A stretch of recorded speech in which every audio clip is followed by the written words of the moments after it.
کشوری که خودش رو خورد. سلام، به دنیای فراموش شده ها خوش اومدی. امروز میخوایم بریم به سرزمینی وسط اقیانوس آرام، کوچک، منزوی، پر از تاریخ‌هایی که انگار نباید گفته میشدن. اینجا نوروه، کشوری که ثروتش باعث نابودی شد و حالا داره بی صدا ناپدید میشه. کشوری مرموز وسط هیچ جا. نورو یک کشوره، ولی نه از اون کشورهایی که تو مدرسه یادمون دادن. مساحتش فقط 21 کیلومتر مربع، یعنی کوچکتر از یه محله تهرانه. جمعیتش فقط حدود 10,000 نفره.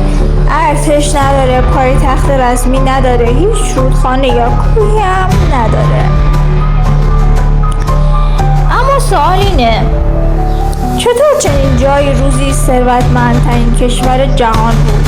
سالها پیش تو خاک نورو یک گنج پیدا شد، فسفات، ماده معدنی که برای کشاورزی خیلی ارزش داره. بریتانیایی ها، آلمانی ها و بعد استرالیایی ها اومدن و شروع کردن به استخراج این خاک طلایی، تا جایی که نورو تبدیل شد به ثروتمندترین کشور از نظر سرانه درآمد. مردمش ویلا ساختن، ماشین های لوکس خریدن، به سفرهای خارجی رفتن، ولی یه اشتباه کردن.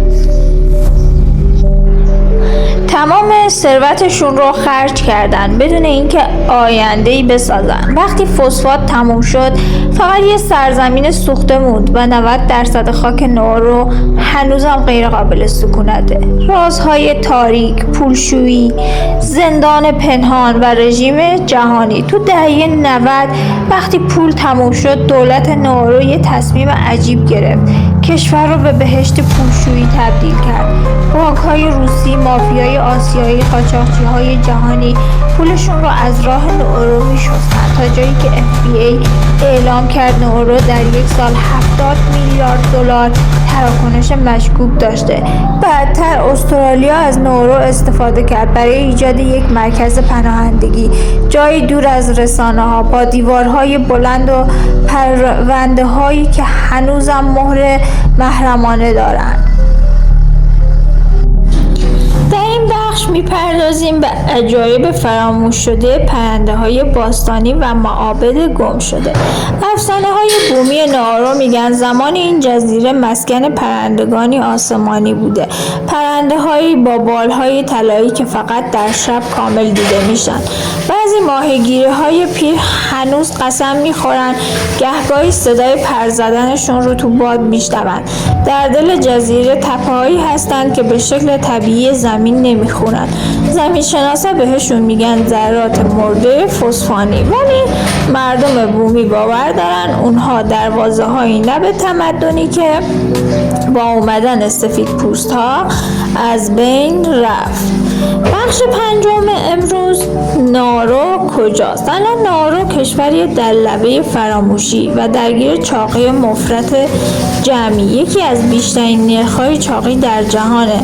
منابع آب کافی نداره، برقش محدود و غذاهای وارداتیه، ولی هنوز چیزی توی خاکش هست. گفته میشه بعضی از مناطق مرکزی جزیره هنوز رادارها رو مختل میکنن.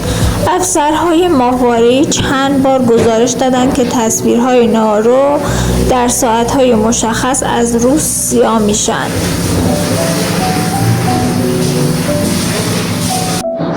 دلیلش چیه؟ هیچ کس نمیدونه یا نمیخواد بدونه. آیا نورو خودش رو بلید یا قربانی یک بازی بزرگتر شد؟ و در آخر بگم که نورو بهش میگن کشوری که خودش رو خورد، ولی شاید این فقط ظاهر ماجرا باشه. شاید نورو چیزی رو تو خاکش پنهان کرده بود که نباید هیچ وقت فاش میشد و حالا با ناپدید شدنش این راز هم به زیر خاک میره، تا روزی که کسی جرأت کنه صداش کنه.